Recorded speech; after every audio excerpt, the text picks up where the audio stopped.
नमस्कार दोस्तों, आप सभी का भगवान गुरु यूट्यूब चैनल पर बहुत बहुत स्वागत है। बच्चों, इस चैनल पर हम राजस्थान की कला व संस्कृति के अंतर्गत राजस्थान के प्रमुख संत संप्रदायों के विषय में चर्चा कर रहे थे। बच्चों, आज की क्लास में हम संत धन्ना जी, संत पीपा जी, संत माऊ जी एवं राजस्थान के वाल्मीकि कहने वाले निरंजनी संप्रदाय के संस्थापक संत हरिदास जी के संबंध में बातचीत करेंगे।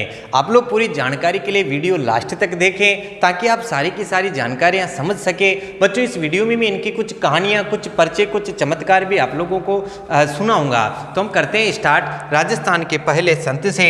आज का जो पहला संत होगा हमारा, उसे हम पढ़ेंगे संत धन्ना।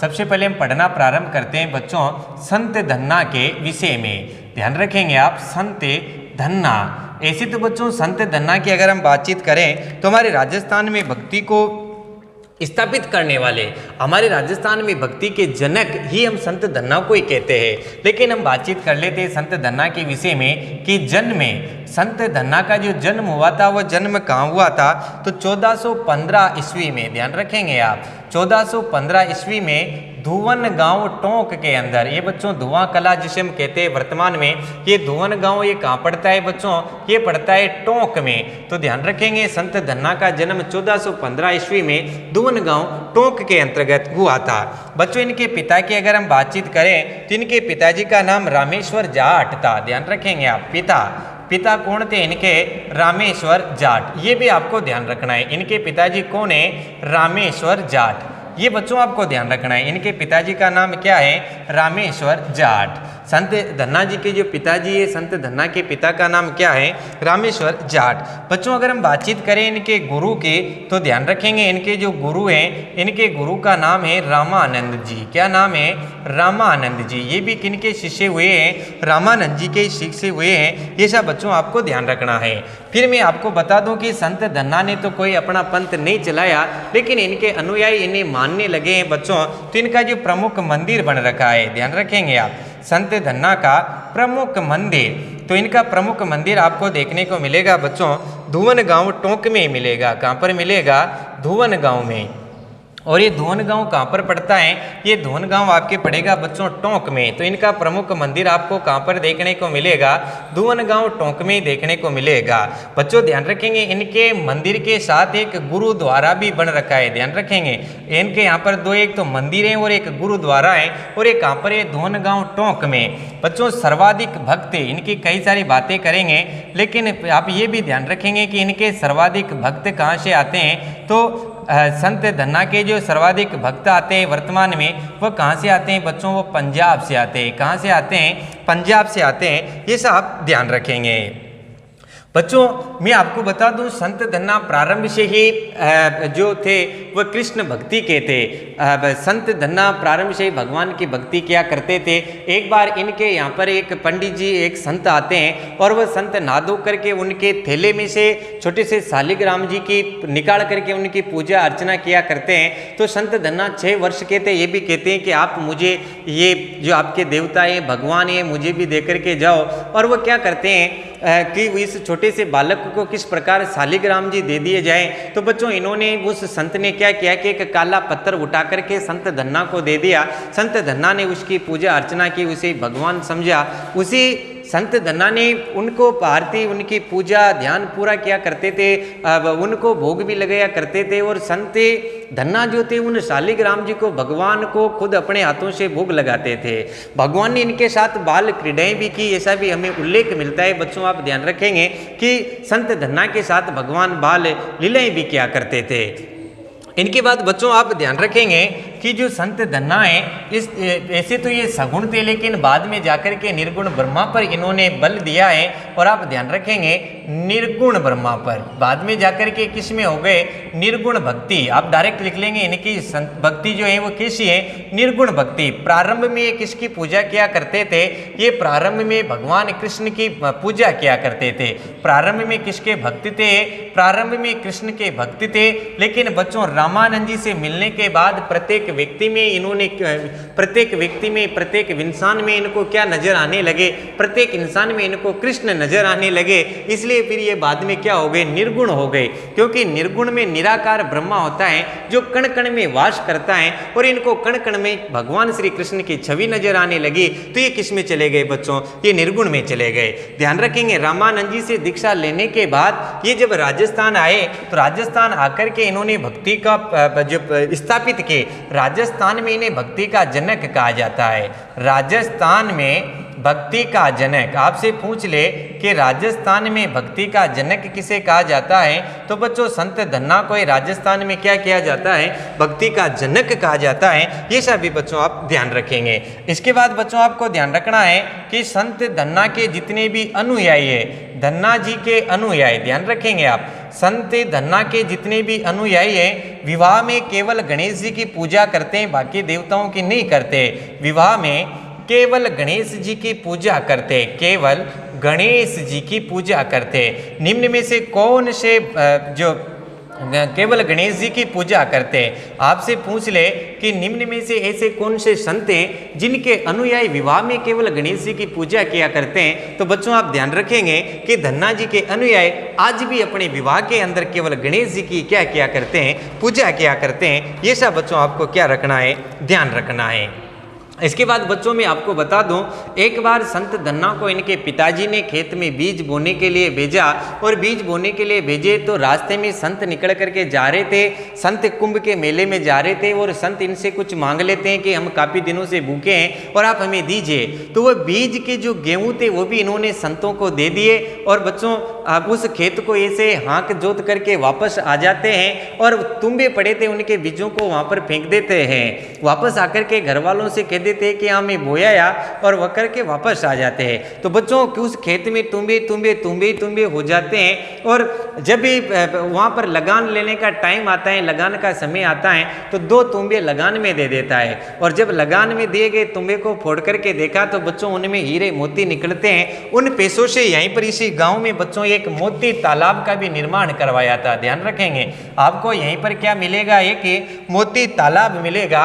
और वर्तमान में राजस्थान सरकार ने इसका काफी विकास करवा दिया, और वर्तमान में इसे मोती सागर तालाब कहते हैं। क्या कहते हैं, मोती सागर तालाब। तो आपको मोती सागर तालाब के कहाँ पर देखने को मिलेगा, इसी धुवन गांव टोंक में बच्चों आपको क्या भी मिलेगा, मोती सागर तालाब भी देखने को मिलेगा।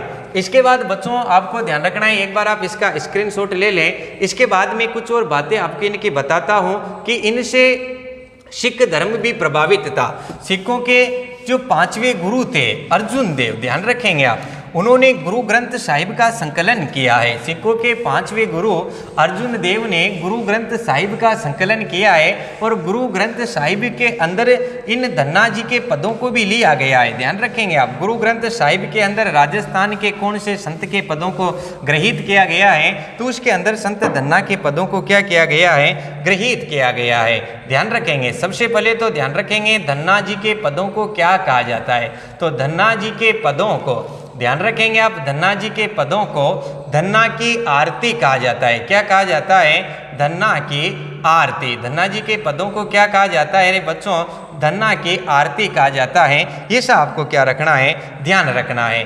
फिर मैं आपको बता दूं कि धन्ना जी के पद हैं, ये सिखों के 5वें गुरु, ध्यान रखना है आप, सिखों के 5वें गुरु। और सिखों के 5वें गुरु का नाम क्या है, आप लोगों को मैंने अभी अभी बताया, गुरु अर्जुन देव। सिखों के 5वें गुरु जिनका नाम है गुरु अर्जुन देव, उन्होंने इनके जो पद हैं, गुरु अर्जुन देव ने इनके पद गुरु ग्रंथ साहिब में भी सम्मिलित किए हैं, गुरु ग्रंथ साहिब में भी संकलित किए हैं। ये बहुत इंपॉर्टेंट बात है, ये आपको ध्यान रखनी है। गुरु ग्रंथ साहिब में भी इनके पद क्या किए गए हैं, संकलित किए गए हैं। ये सब बच्चों आपको क्या रखना है, ध्यान रखना है। इसके बाद बच्चों अगर मैं आज भी कई सारी बातें ऐसे प्रचलन में, अगर देखो फसल बीमार हो जाए, फसल के रोग लग जाए, फसल के बीमार हो जाने पर, एक तो फसल बीमार हो जाए, साथ ही बच्चों आप ध्यान रखेंगे खेतों को उपजाऊ बनाने हेतु, फसल बीमार हो जाए तो भी, और खेतों को उपजाऊ बनाना हो तो आप क्या करेंगे, कई सारे ट्रीटमेंट आप लोग करते हैं, लेकिन गांव के लोग क्या करते हैं कि खेतों को उपजाऊ बनाने के लिए या फसलों के बीमार हो जाने पर संत धन्ना के खेत की, ध्यान रखना है आप, संत धन्ना के खेत की मिट्टी ला करके डाली जाती है। संत धन्ना के खेत की मिट्टी, संत धन्ना के खेत की मिट्टी ला करके उसमें डाली जाती है। इसमें क्या हो जाती है बच्चों, फसलें बढ़िया हो जाती है, फसलें ठीक हो जाती है। तो संत धन्ना रामानंद जी के शिष्य हैं, ध्यान रखेंगे। सबसे ज़्यादा भक्त इनके पंजाब से हैं और हमारे राजस्थान में इनके जो अनुयायी हैं सबसे ज़्यादा वो जाट हैं। धन्ना जी के पदों को धन्ना जी की आरती कहा जाता है और ध्यान रखेंगे इनके पद गुरु ग्रंथ साहिब में भी सम्मिलित हैं, ये सब भी आपको ध्यान रखना है। संत धन्ना राजस्थान में बच्चों भक्ति को स्थापित करने वाले प्रथम व्यक्ति है। संत धन्ना को हम राजस्थान में भक्ति का जनक भी कह सकते हैं। ध्यान रखेंगे प्रारंभ में कृष्ण के भक्त थे, लेकिन बाद में प्रत्येक वस्तु में कृष्ण नजर आ जाने के कारण ये निर्गुण हो गए थे और वर्तमान में अगर आपसे पूछ ले कि ये सगुण भक्ति धारा थे या निर्गुण भक्ति धारा थे तो आप ध्यान रखेंगे निर्गुण। इसके बाद बच्चों इन्होंने तो भक्ति को ला करके छोड़ दिया, लेकिन भक्ति का प्रचार प्रसार किसने किया हमारे राजस्थान में? तो ऐसे संत की भी हम चर्चा कर लेते हैं जिन्होंने राजस्थान में भक्ति का प्रचार प्रसार किया। उनका नाम है बच्चों संत पीपा। देखो नाम से कैसा लग रहा है, संत पीपा, ध्यान रखेंगे आप, संत पीपा। तो संत पीपा का भी हम क्या कर लेते हैं, अध्ययन कर लेते हैं। देखो बच्चों संत पीपा की अगर हम बातचीत करते हैं तो संत पीपा का जो जन्म हुआ था, संत पीपा का जन्म 1425 ईस्वी में, कभी 1425 ईस्वी में गागरोन झालावाड़ के अंदर, 1425 ईस्वी में चैत्र पूर्णिमा के दिन, किस दिन, चैत्र पूर्णिमा के दिन, और होता कहाँ पर है, गागरोन झालावाड़। कहाँ पर होता है रे बच्चों, गागरोन झालावाड़ में। 1425 ईस्वी को गागरोन झालावाड़ में इनका क्या होता है, जन्म होता है। ऐसा आपको क्या रखना है, ध्यान रखना है बच्चों। इसके बाद में आपको बता दूं इनके पिता, इनके जो पिता थे, इनके पिता का नाम था कड़ावा राव खींची। ध्यान रखेंगे आप, इनके पिता का नाम क्या था, कड़ावा राव खींची। संत पीपा के पिता का नाम क्या था, कड़ावा राव खींची। इसके बाद इनके माता का नाम था लक्ष्मीवती। माता का नाम क्या था, लक्ष्मीवती। इनकी माता का जो नाम है, आपको माता का नाम क्या मिलेगा, लक्ष्मीवती। ये कड़ावा राव खींची व लक्ष्मीवती के पुत्र थे, ऐसा भी आपको क्या रखना है, ध्यान रखना है। इसके बाद बच्चों इनके बचपन का नाम, यहाँ से भी काफी बार परीक्षा में प्रश्न पूछा गया है, बचपन का नाम, कि इनके बचपन का नाम क्या है। तो मैं आपको बता दूं संत पीपा के बचपन का जो नाम है वो प्रताप सिंह है। क्या नाम है, प्रताप सिंह। ये राजकुमार थे बच्चों, ध्यान रखेंगे, ये शासक भी थे, प्रताप सिंह। इनके जो बचपन का नाम है वो क्या है, प्रताप सिंह। और बच्चों इनके उपनाम की भी अगर हम बातचीत कर लेते हैं तुरंत ही, उपनाम कि संत पीपा का उपनाम क्या था, तो दर्जी समुदाय के आराध्य देव। इनको क्या कहा जाता है, दर्जी समुदाय के आराध्य देव, दर्जी समुदाय के आराध्य देव। आप ध्यान रखेंगे दर्जी समुदाय के आराध्य देव किसे कहते हैं, तो बच्चों संत पीपा को दर्जी समुदाय के आराध्य देव भी कहते हैं। क्यों कहते हैं ये भी मैं बातचीत करूंगा आपसे, ध्यान रखेंगे। देखो इनके कुल 20 पत्नियां थी। कितनी पत्नियां थी, 20 पत्नियां थी, ध्यान रखेंगे आप, 20 पत्नियां। और सबसे छोटी पत्नी का नाम क्या था, इनके सबसे छोटी पत्नी का नाम था बच्चों सीता। क्या नाम था, सीता। 20 पत्नियों में सबसे छोटी पत्नी का नाम क्या था, सीता था। ऐसा आपको क्या रखना है, ध्यान रखना है बच्चों।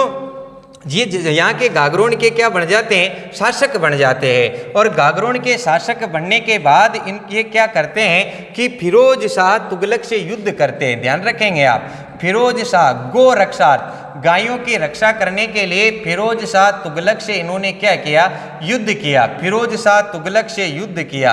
राजस्थान के ऐसे संत जिन्होंने फिरोज शाह तुगलक से युद्ध किया बच्चों, इनसे युद्ध किया था, गो रक्षार्थ युद्ध किया था। किसने, संत पीपा ने। बच्चों क्या होता है, इस युद्ध में इनके हाथों से फिरोज शाह तुगलक की सेना से किया था युद्ध इन्होंने, और इस युद्ध में इनके हाथों से कई सारे लोग मारे जाते हैं और उनको देख करके इनका हृदय परिवर्तन हो जाता है। और इस रानी सीता से कहते हैं कि यार अब मुझे है ना वैराग्य धारण करना है, मेरे हाथों से काफ़ी सारे पाप हो गए हैं। तो बच्चों ये क्या करते हैं कि इस सीता के कहने पर ये कहाँ चले जाते हैं, बनारस चले जाते हैं। और बनारस जाकर के इन्होंने जो दीक्षा ग्रहण की, ध्यान रखेंगे, बनारस जाकर के इन्होंने जो दीक्षा ग्रहण की, इनके जो गुरु बने वो भी कौन बने बच्चों, रामानंद बने। ध्यान रखेंगे, इनके गुरु का भी नाम क्या है, रामानंद है। और रामानंद जी से जाकर के संत पीपा मिलते हैं। संत पीपा अपना पूरा परिचय देते हैं कि मैं इसे राजकुमार प्रताप और भगवान का स्मरण करना चाहता हूँ, मेरे पापों को धोना चाहता हूँ, मैं भगवान के प्रचार का विस्तार करना चाहता हूँ। तो बच्चों रामानंद जी इनसे इतने प्रश्न होते हैं और रामानंद जी इनसे कहते हैं कि जाओ वत्स, जाओ पुत्री, प्रभु रस को पी, हरि रस को पी और औरों को भी पा। पा का मतलब होता है पिला, जैसे पानी पा, पानी पा का मतलब पानी पिला। तो इनके गुरु ने कहा, रामानंद जी ने कहा कि जाओ प्रताप सिंह जी, जाओ राजकुमार प्रताप, आप प्रभु रस को पी और औरों को भी पा। और पी और पा को मिला करके इन्होंने अपना नाम क्या कर लिया बच्चों, संत पीपा कर लिया। आप थोड़ा सा स्क्रीनशॉट ले लें, फिर इसके बाद हम आगे की चर्चाएं करते हैं। तो देखो बच्चों इसके बाद क्या होता है कि शायद आपने ले लिया होगा। अब देखो इसके बाद क्या होता है, ये वहाँ से दीक्षा ग्रहण करने के बाद, रामानंद जी से दीक्षित होने के बाद ये कहाँ पर आ जाते हैं बच्चों, ये समदड़ी गांव बाड़मेर में आ जाते हैं। कहाँ पर आ गए, पूरी कहानी के माध्यम से आप इनको ध्यान रखना, तो आप कभी नहीं भूलेंगे। वहाँ से दीक्षा ग्रहण करने के बाद ये कहाँ पर आ गए, ये समदड़ी गांव बाड़मेर में आ गए, ध्यान रखेंगे आप। और समदड़ी गांव बाड़मेर में आकर के ये निवास करने लग जाते हैं। वहाँ से कहाँ पर आ गए, समदड़ी गांव। और ये समदड़ी गांव कहाँ पर पड़ता है, ये समदड़ी गांव पड़ता है बच्चों बाड़मेर में। ये कहाँ पर आ गए, समदड़ी गांव बाड़मेर में। और समदड़ी गांव बाड़मेर में आकर के इन्होंने अपना आजीविका चलाने के लिए दर्जी का कार्य किया, ध्यान रखेंगे, किसी का कार्य किया, कपड़े सिलने का कार्य किया। और इन्होंने कपड़े सिलने का कार्य करने के कारण ही ये क्या हो गए बच्चों, दर्जी समुदाय के आराध्य देव हो गए। यहाँ पर इन्होंने कपड़े सिले इसलिए क्या हो गए, दर्जी समुदाय के आराध्य देव, दर्जी समुदाय के आराध्य देव। इन्होंने यहाँ पर कपड़े सिले इसलिए क्या हो गए, दर्जी समुदाय के आराध्य देव हो गए। कौन, संत पीपा। क्योंकि ये बनारस से आने के बाद कहाँ रुके, समदड़ी गांव में रुके और आकर के यहाँ पर क्या हो जाते हैं, ये दर्जी का कार्य करने लग जाते हैं। और यहीं पर इनका प्रमुख मंदिर बन रखा है। आपसे पूछ लिया जाए कि संत पीपा का प्रमुख मंदिर कहाँ पर है, तो बच्चों ध्यान रखेंगे इसी समदड़ी गांव बाड़मेर में संत पीपा का प्रमुख मंदिर बन रखा है। प्रमुख मंदिर भी कहाँ पर है, समदड़ी गांव बाड़मेर में। और इनका जो मेला लगता है इस मंदिर में, ये मेला कब लगता है, चैत्र पूर्णिमा के दिन। ये भी आपको ध्यान रखना है कि इनका जो मेला लगता है वह किस दिन लगता है, तो बच्चों चैत्र पूर्णिमा के दिन इनका क्या लगता है, मेला लगता है।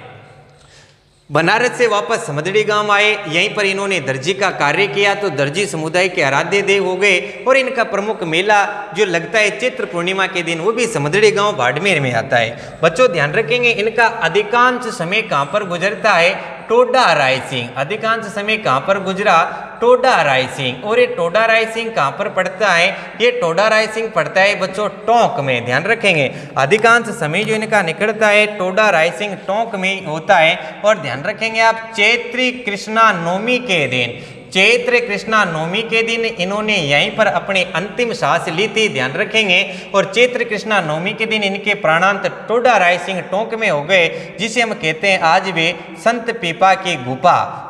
एक राजस्थान पुलिस में तो पूछा भी गया है कि संत पीपा की गुफा कहाँ पर है, तो बच्चों संत पीपा की जो गुफा है टोडा रायसिंह टोंक में स्थित है, जहाँ पर चैत्र कृष्णा नवमी के दिन इनका निर्वाण हुआ था। और बच्चों इनका जो अंतिम संस्कार किया गया था, यहाँ पर अंतिम सांस इन्होंने ली थी, अंतिम संस्कार इनका किया गया था गागरोन झालावाड़ में। कहाँ पर किया गया था, गागरोन झालावाड़ में। और गागरोन झालावाड़ में अंतिम संस्कार जहाँ पर होता है, वहाँ पर इनकी क्या बनाई जाती है, छत्री बनाई जाती है। तो आपसे पूछ लिया जाए कि संत पीपा की छत्री कहाँ पर है, गागरोन झालावाड़ में। संत पीपा की गुफा कहाँ पर है, टोडा रायसिंह टोंक में। संत पीपा का मंदिर कहाँ पर है, समदड़ी गांव बाड़मेर में है। इनके बाद बच्चों आप ध्यान रखेंगे इनके चमत्कारों की अगर हम बातचीत करते हैं, तो संत पीपा ने सिंह को, शेर को पालतू बना रखा था। ध्यान रखेंगे राजस्थान के अंदर ऐसे संत जिन्होंने सिंह जैसे हिंसक जानवर को भी अहिंसा की जो पाठ पढ़ा दिया था वह कौन है? तो बच्चों ध्यान रखेंगे, इन्होंने शेर को पालतू बना लिया था। आपसे पूछ लिया जाए कि किसने शेर को पालतू बना लिया था, तो बच्चों संत पीपा ने शेर को पालतू बना लिया था। इन्होंने एक बार मृत व्यक्ति को क्या कर दिया था? मृत व्यक्ति को भी इन्होंने जीवित कर दिया था। इन्हीं के यहाँ का एक तेली समाज का व्यक्ति था जिसे संत पीपा ने वापस क्या कर दिया था बच्चों? जीवित कर दिया था। और मुख्य रूप से ध्यान रखेंगे, संत धन्ना जी तो भक्ति को लेकर के आए थे, लेकिन राजस्थान में भक्ति की अलग जगाने वाले प्रथम पुरुष, राजस्थान ये बहुत इंपॉर्टेंट है क्योंकि यहाँ पर कंफ्यूज होते हैं कि संत धन्ना करे या पीपा करे। तो राजस्थान में भक्ति की अलग जगाने वाले प्रथम पुरुष, देखो अलग को हम कहते हैं, प्रचार प्रसार भी कह सकते हैं। राजस्थान में भक्ति के जनक किसे कहेंगे? संत धन्ना को। जबकि भक्ति की अलग जगाना का कार्य किया वो किसने किया? तो अलग जगाने में हम लगाएंगे बच्चों संत पीपा। संत पीपा ने भक्ति का प्रचार किया था।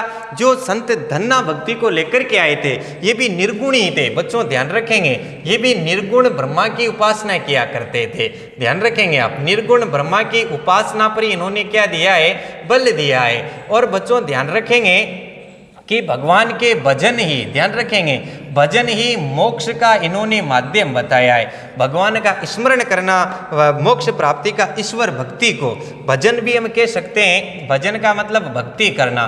प्रभु भक्ति को इन्होंने क्या बताया है? मोक्ष प्राप्ति का जो रास्ता बताया है। तो संत धन्ना ने जो भक्ति को लेकर के आए उसको प्रचार प्रसार किसने किया? संत पीपा ने। इसलिए राजस्थान में भक्ति की अलग जगाने वाले प्रथम पुरुष किसे कहेंगे? संत पीपा को। और ध्यान रखेंगे राजस्थान के ऐसे संत जिन्होंने शेर को भी पालतू बना लिया था वह कौन थे बच्चों? ध्यान रखेंगे वो संत पीपा थे।